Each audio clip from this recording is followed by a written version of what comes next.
The world today, 80 years after the bombings of Hiroshima and Nagasaki, is very different.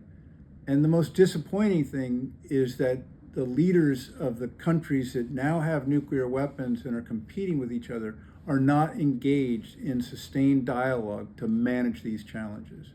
The world and the nuclear situation today are very different than they were in 1945 when the bombs were dropped on Hiroshima and Nagasaki.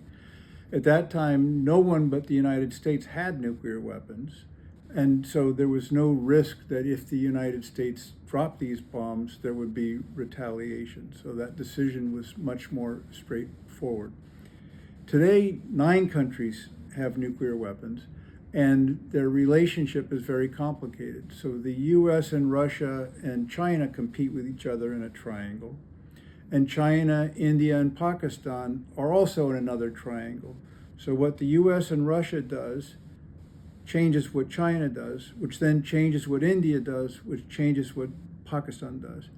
And in all of those equations, it's very hard to find balance. And that's kind of where the world is today, which again is very different from what it was 80 years ago. That greater number creates a very strong interest or need for dialogue to work on the political challenges that we face. And yet today, in none of these competitions is there dialogue amongst high-level leaders. So the US and Russia don't engage in sustained dialogue. The US and China at the top levels don't talk about these issues in any sustained way. India and Pakistan don't have dialogue on these issues. The US and North Korea aren't engaged. So in all of the main challenges and competitions, you have no political process trying to stabilize them or manage them today.